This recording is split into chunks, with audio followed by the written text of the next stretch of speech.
Welcome back to the Deep Dive. Today we're trying to get our heads around a really profound concept from your source material. It's this idea of special suffering. And this isn't just about, the general hardship of being human. This is suffering that's tied to a higher purpose, to service. It's a huge distinction and a challenging one. The source, which is reflecting on 2 Corinthians, doesn't treat suffering like some philosophical problem. It's more like a very personal, intentional training program.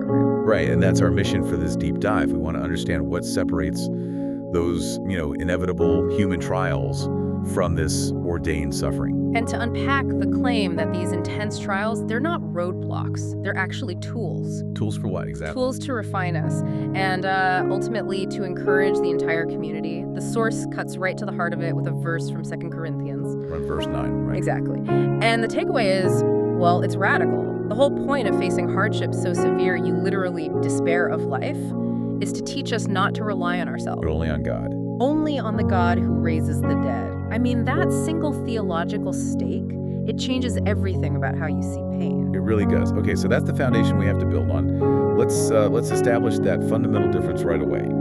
The source seems to put suffering into two big buckets. Two buckets, yeah. First, you've got the suffering that happens just because we're human. General suffering, it's unavoidable, it's, the human condition. But then there's this other category, special suffering. And this kind happens specifically because we're on a path of service. It's directly tied to our commitment to that path. So it's not random. Not at all, and that's crucial. The source really insists on this idea of divine control. For a believer, it says every event, including these trials, is personally ordained by God. There's no such thing as cosmic bad luck. Wow, that's a heavy perspective to carry. To think that even in the moment you feel most crushed, it's part of a plan. It's heavy, but it also gives it meaning. The source describes God as the active manager of the trial. He allows it to happen to teach us, to encourage us. The trial isn't arbitrary. It has a lesson plan. And to really get a sense of the scale of this, we have to look at the main biblical example the source gives us, which is Paul's experience in 2 Corinthians. I mean, this wasn't just stress. Paul says he was under a burden so heavy, he despaired of life itself. He thought he was going to die. That's right. It's an existential crisis, not just a bad day. And the source points out this really fascinating linguistic detail here. Oh, yeah? In Greek, there are about 10 different words for suffering and hardship. In this one letter, Paul uses 5 of them. 5 out of 10. That suggests it wasn't just one thing, was it? It was a whole range of pressures hitting him at once. Exactly. And we don't actually know the specific cause. The source is clear about that ambiguity. Was it an illness? Persecution from his enemies? We don't know. But the reason for it is less important than the conclusion. Which is God's control over it all. Unwavering control.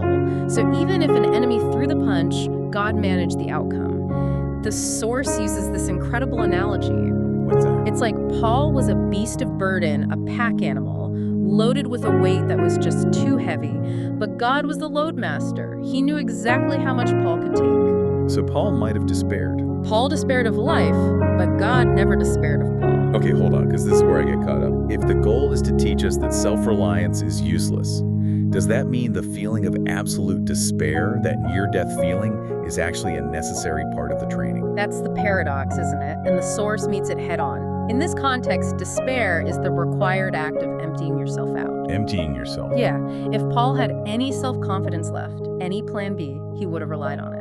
The despair is like a hammer that shatters all of that, forcing him to a single conclusion. That there's no one left to trust. No one left except the power that literally brings the dead back to life. So the despair isn't a sign that the training is failing. It's proof that it's working.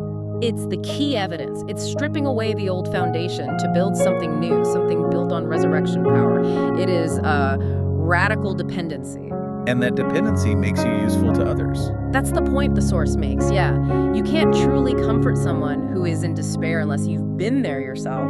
You have to have survived that same level of hopelessness. Which brings us perfectly to the modern application. The source gives us a specific contemporary case study that just shows this principle in action. In Hualien, Taiwan. Exactly. A huge, devastating flood on September 23rd. A true catastrophe. It wasn't just some minor flooding. This wiped out entire communities in places like Matadanan and Yanshehu, homes, roads, everything. And right in the middle of this chaos is Pastor Panjin Rong. And his backstory here is so important because it just screams ordained timing. It really does. He just graduated. His first assignment was supposed to be pretty simple, just assisting at dawn church because the previous pastor retired. He was expecting maybe, 6 months of quiet preparatory work in a small rural church. He was basically in training. He arrived on January 1st. Less than 9 months later, the disaster hits. He is the newest, most inexperienced leader in the whole region, and the biggest crisis imaginable strikes. So according to the source's logic, his location, his timing, it was all perfectly positioned by that divine manager. He was thrown from just assisting into crisis command overnight. I can't even imagine that pressure. You've got the logistics of a massive disaster, the emotional trauma of the whole community, and you're this brand new pastor trying to lead. That's Paul's burden right there. And his response is a living model of leadership that's forged in this special suffering. The church didn't turn inward.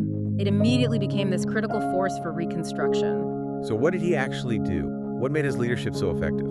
He showed this incredible depth. It wasn't just offering prayers, he unified people. The source says he brought together people from all different backgrounds, engineers, doctors, construction workers, you name it. He rallied them.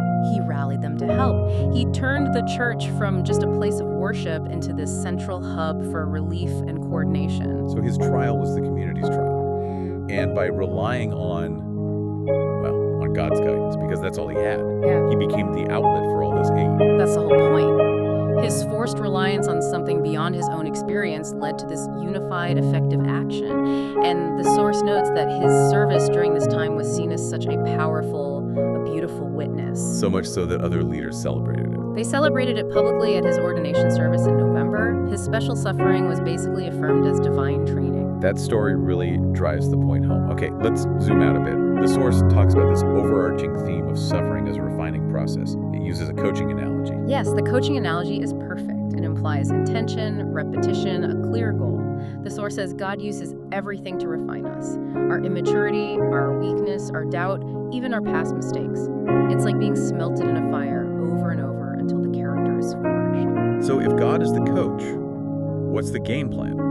What are we being prepared for? The game plan is victory. This whole refinement process, it helps us overcome and escape the temptations of the adversary. It's about achieving a state of victory and glory. We're being molded into instruments fit for God's use. Instruments to be used precisely in these moments of special suffering. Exactly. When the load is heavy and everything is unstable, the whole purpose is to realize our own utility within that trial.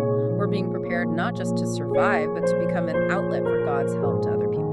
The person refined by fire is the one who can step up, like Pastor Pan, when disaster strikes. That's it. And that leads to the final mandate the source leaves us with. Knowing all this, the right response to difficulty is not to complain or run away. It's to be bold. To be bold, to let God be the guide, and to consciously allow yourself to become that source of help for the people around you. It requires active participation in the suffering. This has been, a really illuminating deep dive. We've laid out the difference between general trials and this ordained suffering for service. And we've seen how this brutal refining process is meant to move us away from self-reliance to total reliance on this resurrection power.